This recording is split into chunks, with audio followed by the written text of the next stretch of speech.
गज गज देने गबरू।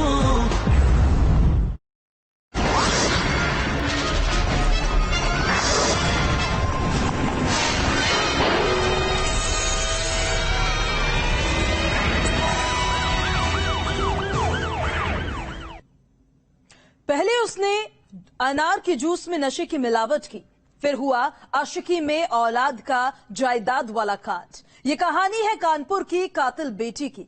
नमस्कार, न्यूज स्टेट पर आप क्राइम कंट्रोल देख रहे हैं। मैं हूं आपके साथ पूजा खंडूरी। कानपुर के बर्राचू में 2 कत्ल होते हैं। उन 2 कत्लों का आरोप लगता है मृतक दंपति के बेटे के सालों पर, लेकिन उस कहानी में कई कमजोर कड़ियां थी। पुलिस को पहले ही शक घर के किसी सदस्य पर था और फिर करीबन 12 घंटे की तफ्तीश के बाद सामने आई कत्ल के पीछे की सच्चाई, जिसमें खुलासा हुआ उस कातिल बेटी का जिसने पहले जूस में नशे की गोलियां मिलाकर घर के सभी सदस्यों को बेहोश किया और फिर अपने आशिक के साथ मिलकर वारदात को अंजाम दिया। जायदाद के लिए वो बेटी कैसे हैवान बन बैठी, सब कुछ बताएंगे आपको, लेकिन उससे पहले देखते हैं क्राइम की सुर्खियां। प्रस्तुत करता क्विक हील। आपके पीसी में कौन रहता है, वायरस या क्विक हील? आगरा में एक ही परिवार के 3 लोगों की सुसाइड से हड़कंप। घर में फांसी के फंदे से लटका मिला तीनों का शव। बेरोजगारी से परेशान था परिवार।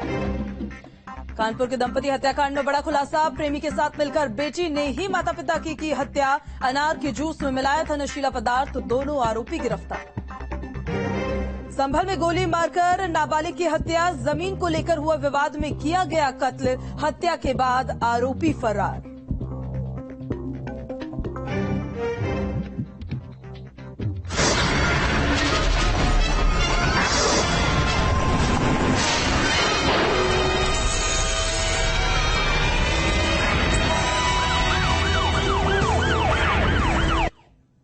कानपुर के बर्राचू इलाके में एक कत्ल हुआ। उस दोहरे हत्याकांड से पूरा का पूरा कानपुर दहल गया।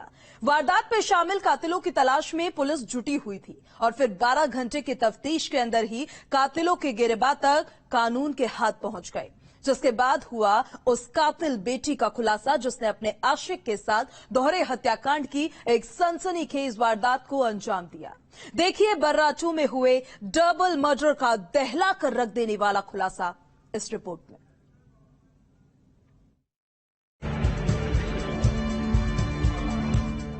कातिल बेटी ने कबूला वारदात का सच।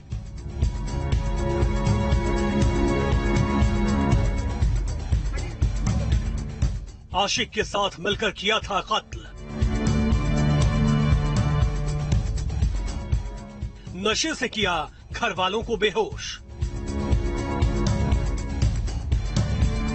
आशिक के साथ मिलकर कर दिया मर्डर।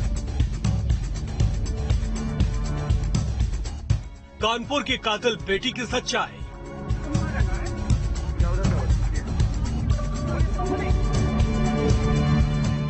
वो लड़की जिसको उन लोगों ने अपना मानकर पाला पोसा, उसने अपने ही इन्हीं हाथों से अपने सौतेले माँ बाप को मौत के घाट उतार दिया। पुलिस की गिरफ्त में अपने चेहरे को छिपाने की कोशिश कर रही इस लड़की ने एक बेहद खतरनाक साजिश रची और अपनी उसी साजिश के तहत अपने हाथों से घर वालों को मौत के घाट उतार दिया।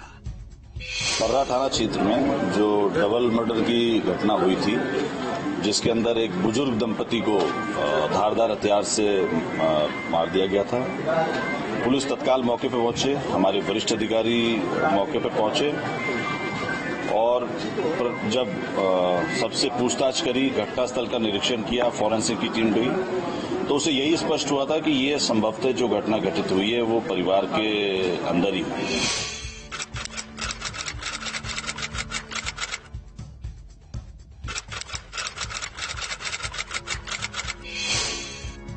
इस लड़की के जुर्म के तार जुड़ते हैं कानपुर शहर के बर्रा 2 में हुए कत्ल से। वो सनसनीखेज वारदात जिसमें एक बेहद गहरी साजिश के तहत एक बुजुर्ग पति और पत्नी का बहुत ही बेरहमी से कत्ल कर दिया गया था। मौकाए वारदात पर पहुंची पुलिस की टीम को शुरू से ही इस बात का शक था कि कत्ल घर के अंदर के ही किसी सदस्य ने किया है और फिर इसी पहलू से मामले की तफ्तीश आगे बढ़ाई गई, जिसके बाद बयानों से सच्चाई सामने आई और कत्ल से पहले घर के सभी लोगों को अनार के जूस में नशे की गोलियां मिलकर वहाँ पे एक कप रखा हुआ था। अब वो कप मेरे मुंह में डाला गया कि कोई होश रहे। नहीं, जब आप सोए होंगे दरवाजा तो बंद ही होगा ना, बंद करके सोए तब वो अंदर कैसे? अभी मेरे तकिए से निकाली होगी। नहीं, जब कोई अंदर होगा तभी तो तकिए से चाबी निकालेगा ना। आज थोड़ी तो उगे जाए, या तो दरवाजा तोड़ेगा। जिसके बाद बयानों से सच्चाई सामने आ गई कि कत्ल से पहले घर के सभी लोगों को अनार के जूस में नशे की गोलियां मिलाकर दी गई थी। मृतक के बेटे अनूप ने उसी रोज अपने बयान में यह साफ कह दिया कि शाम को जूस पीने के बाद से ही घर वालों की हालत बिगड़ने लगी, लिहाजा अब शक की सुई घूमी मृतक दंपति की बेटी की तरफ, जिससे पुलिस ने पूछताछ आगे बढ़ाई। जिसके बाद ये साफ हो गया कि दोहरे कत्ल की इस वारदात में कहीं न कहीं बेटी का ही हाथ है। जब फॉरेंसिक की टीम ने उसकी बेटी से, भाई से सब चीजों के बारे में पूछताछ करी तो ये चीज निकल कर आई कि इस घटना के पीछे जो मृतक हैं उनकी बेटी ही का ही हाथ था। मुख्य रूप से जो निकल कर आया उसके अंदर कि उसने अपने जो उसका एक प्रेमी था रोहित उत्तम, उसको उसने बुलवाया था और इससे पहले जो आया था उससे पहले उसने जूस के अंदर कुछ नशीला पदार्थ मिलाकर अपने भाई को और अपने माता पिता को दे दिया था, तो दोनों बेहोश थे। जब दोनों बेहोश हो गए उसके पश्चात उसने उसको दरवाजा खोल के बुला लिया और धारदार हथियार से दोनों की हत्या कर दी। कत्ल की इस साजिश को मृतक की सौतेली बेटी कोमल ने बहुत ही सोची समझी साजिश के तहत अंजाम दिया था। पहले कोमल ने साजिशन अनार के जूस में नशीली गोलियां मिलाई। इस जूस को पीने के बाद घर के सभी लोग बेहोश हो गए, जिसके बाद कोमल ने घर का दरवाजा खोलकर अपने आशिक को घर में दाखिल होने दिया। दबे पांव उसका आशिक घर के अंदर दाखिल होता है और बुजुर्ग दंपत्ति को बेहोशी की हालत में ही मौत के घाट उतार दिया जाता है। कत्ल की उस वारदात में शामिल इन शातिरों की साजिश घर की छत पर सो रहे अनूप को भी मौत के घाट उतारने की थी, लेकिन उस रात अनूप का कत्ल करने में ये लोग चूक गए। इनिशियली इन लोगों की जो तफ्तीश में आया कि इनकी प्लानिंग थी कि शायद लड़के की भी हत्या कर दे, लेकिन चूंकि बगल की छत जो जुड़ी हुई थी वहां पे 3-4 लोग सोए हुए थे, तो ये उन्होंने इस विचार को त्याग दिया और उसको जो नशीला पदार्थ था तो उसके अंदर और नशीला पदार्थ देने की कोशिश की गई, जिससे कि वो उससे जाता। उसमें 2-3 पहलू इसको करने का प्रयास किया गया। पहला प्रयास ये किया गया कि तीनों की हत्या कर दी जाए, जिससे कि एक और लूटपाट का एक प्रारूप दिया जाए। दूसरा, जब ये नहीं हुआ तो हमने उसकी जो मोबाइल और वो चीज को चेक किया तो उसके अंदर ये भी निकल कर आया कि लड़की ने एक व्हाट्सएप बनाया हुआ था, जिसके अंदर ये उसने स्पष्ट लिखा हुआ था कि उसके मतलब वो माता पिता की तरफ से कि वो आत्महत्या कर रहे हैं क्योंकि उनका लड़के से विवाद हो गया। तो दूसरी प्लानिंग ये थी कि वो जहर से उनकी डेथ हो जाती और लड़का भी जहर खा लेता, तो ये विवाद में इस तरीके से शो करते।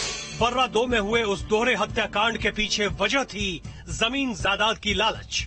घर वालों को रास्ते से हटाकर आशिक के साथ घर बसाने का मंसूबा, जिसके तहत उस शातिर लड़की ने अपने आशिक के साथ मिलकर पूरी साजिश रची और फिर रात के अंधेरे में बेहोशी की हालत में बूढ़े माँ बाप को मौत के घाट उतार दिया और जुर्म में नामजद किया अनूप के सालों को।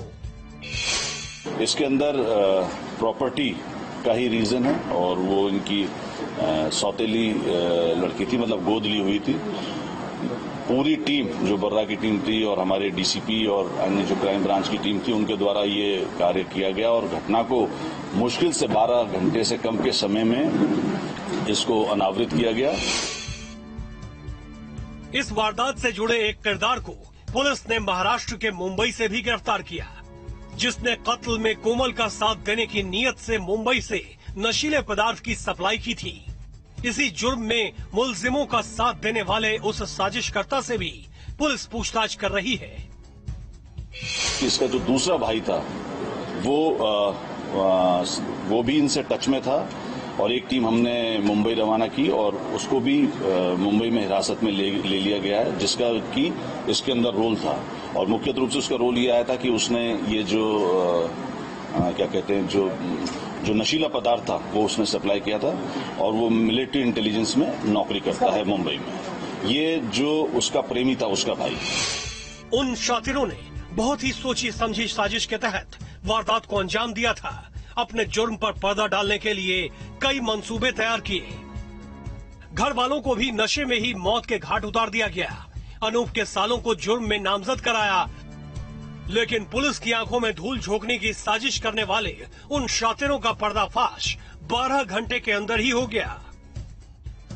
फिलहाल कत्ल में शामिल मुलजिम पुलिस की गिरफ्त में हैं और लालच में अंधी हुई उस कातिल बेटी को उसके गुनाहों की सजा देने की तैयारी की जा रही है। क्राइम कंट्रोल के लिए कानपुर से दीप त्रिवेदी के साथ टीम न्यूज स्टेट। आगरा के सिकंदरा इलाके में एक घर का दरवाजा जब खुला तो सामने आया एक ऐसा सच जिसे देखकर हर कोई दहल उठा। उस घर के एक कमरे में फांसी के 3 फंदे थे और उन 3 फंदों पर झूल रही थी 3 लाशें, एक नाबालिग और 2 उसके मां और बाप। लेकिन क्यों एक शख्स ने अपनी पत्नी के साथ मिलकर मौत को गले लगा लिया? इस रिपोर्ट में देखिए सामूहिक सुसाइड की एक ऐसी वारदात जिसके बाद आगरा का सिकंदरा थाना इलाका पूरी तरह सहम गया।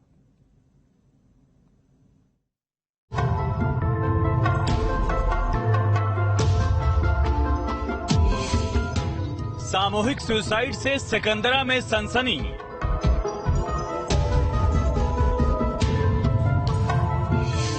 फांसी के फंदे से झूले पति पत्नी और बेटी।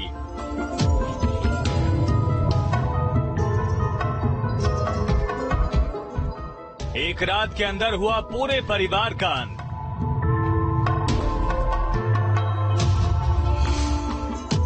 मासूम ने सुनाई सुसाइड की सच्चाई।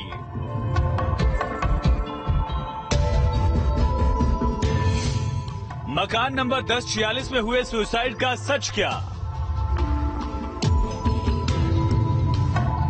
आगरा के सिकंदरा में उस रोज एक परिवार घर के अंदर सोया था, लेकिन अगले रोज जैसे ही कमरे का दरवाजा खुला तो फांसी से लटकती 3 लाशों को देखकर लोगों के पैरों तले जमीन खिसक गई।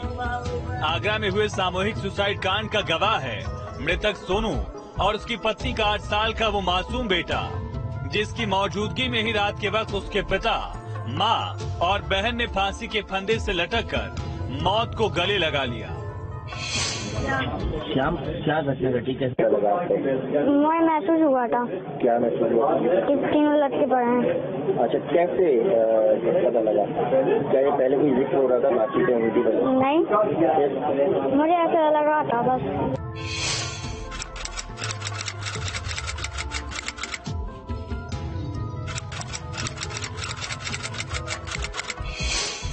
5 जुलाई की रात आगरा के सिकंदरा में आवास विकास कॉलोनी के सेक्टर 10 में बने मकान नंबर 1046 में सब कुछ सामान्य था। वो परिवार रात के खाने के बाद अपने कमरे में गया और फिर 6 जुलाई की सुबह जब सोनू के 8 साल के मासूम बेटे की आंख खुली तो उसने कुछ ऐसा देखा जिसके बाद वो सहम जाता है। 8 साल का वो मासूम बच्चा देखता है कि उसके माँ बाप और बहन कमरे के अंदर ही फांसी के फंदे पर झूल रहे हैं।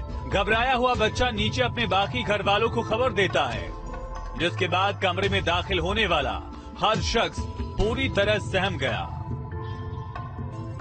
कुछ नहीं मालूम मुझे तो सुबह मालूम पड़ी भैया। कैसे पता लगी? लाला नहीं बताई थी।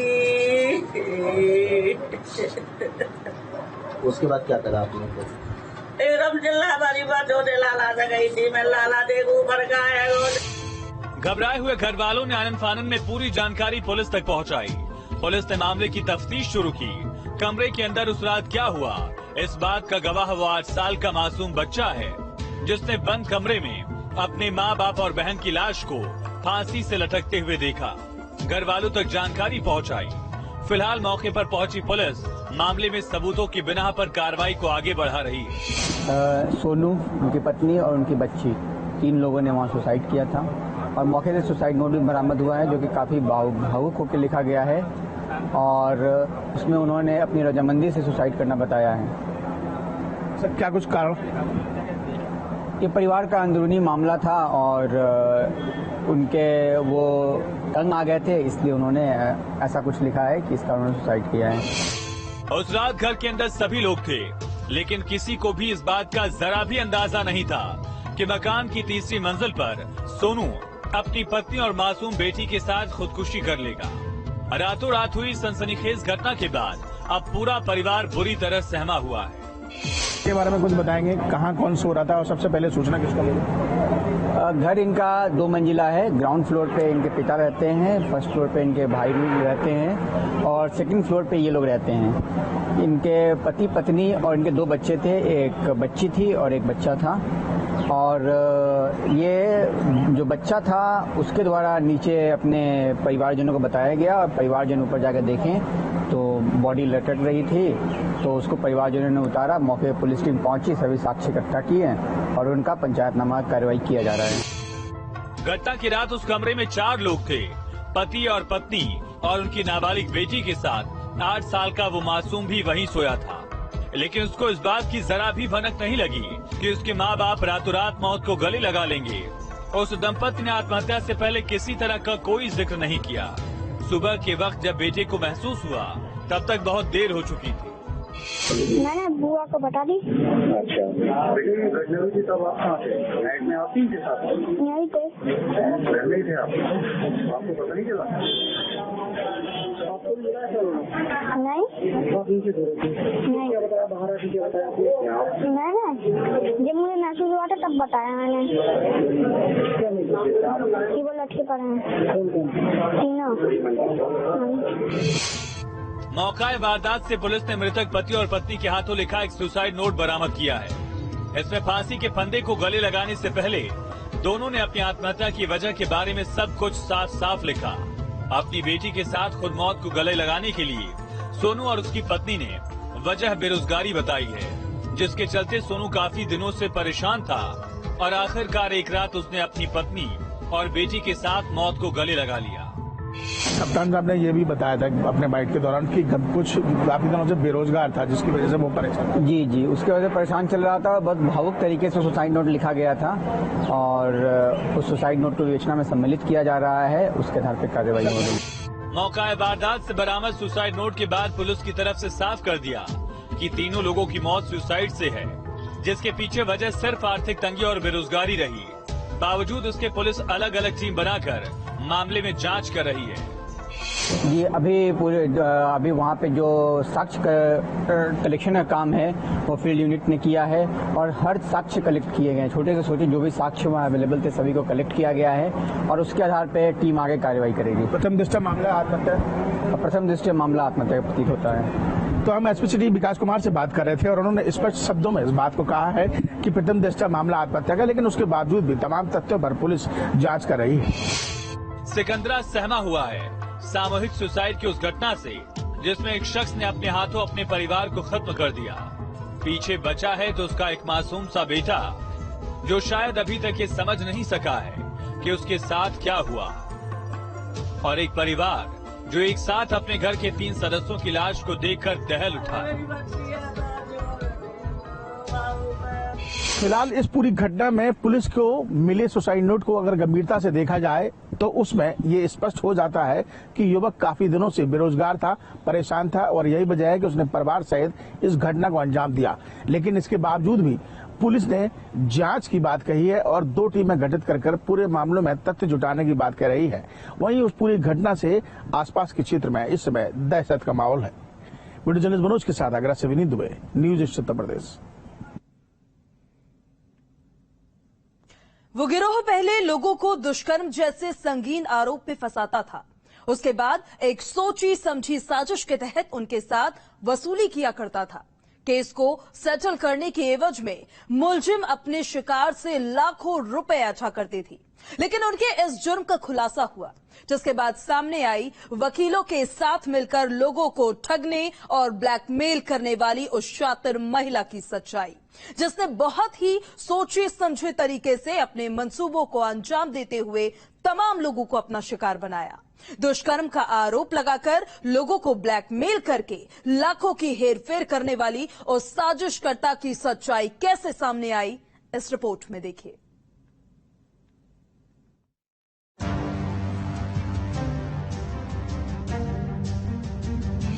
झूठे केस में फंसाकर लूटने का धंधा।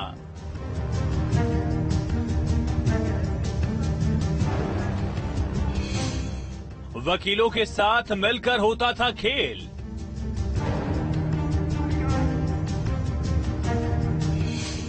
पीड़ित से लाखों रुपए ऐंठ चुके हैं आरोपी। ब्लैकमेलिंग करने वाले गिरोह का पर्दाफाश।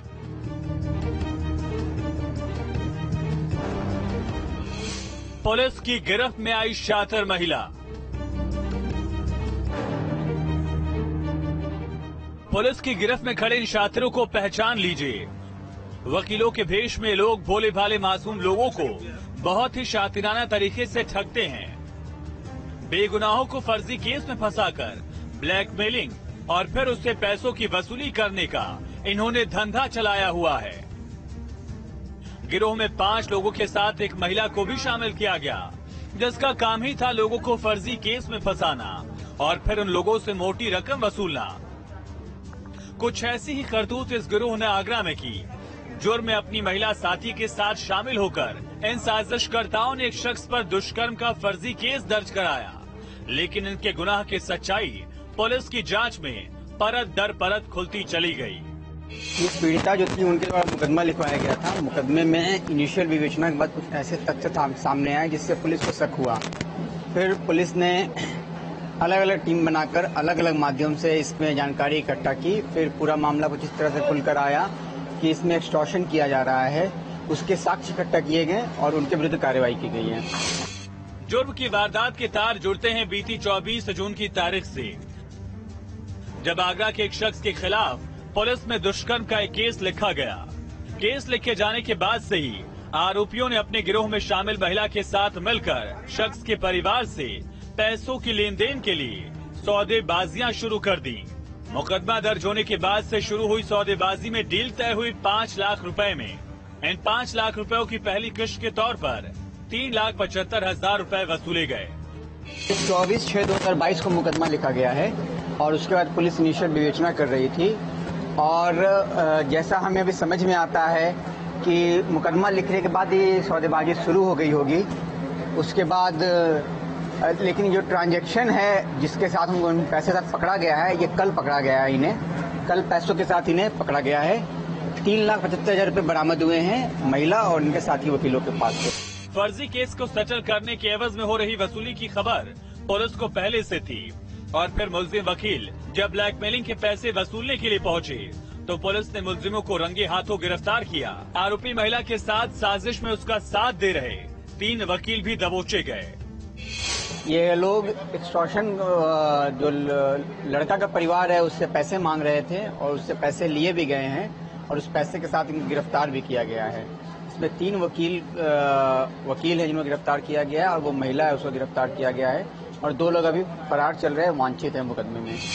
बेहद शातिर तरीके से तैयार किए गए ब्लैकमेलिंग के इस प्लान में पीड़ित शख्स का वकील भी आरोपियों का साथ दे रहा था, जिसने खुद ये डील तैयार की और पैसों के बदले केस रफा दफा करने का लालच देते हुए ब्लैकमेलिंग को कामयाब बनाने का पूरा मंसूबा तैयार किया।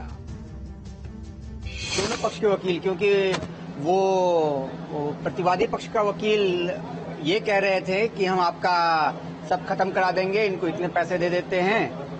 और वादी और प्रतिवादी दोनों वकील मिले हुए थे और उन्होंने वादी पक्ष के वकील ने लड़के से पैसे लेके प्रतिवादी पक्ष को दिया और वादी पक्ष को दिया।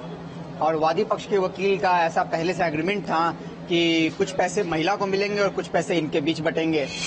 वो बेहद शातिर तरीके से अपने शिकार को पहचानते हैं। फर्जी मुकदमे में लोगों को फंसाया जाता है और फिर उनको ब्लैकमेल करके होती है लाखों की वसूली। लेकिन जुर्म करने वाला हर चेहरा अब बेनकाब हो रहा है। वो मुलजिम जिन्होंने फर्जी केस की आड़ में अवैध वसूली का धंधा चलाया अब कानून के पंजे में हैं। उनके फरार साथियों की तलाश लगातार जारी है। क्राइम कंट्रोल के लिए आगरा से राहुल सिंह के साथ टीम न्यूज स्टेट।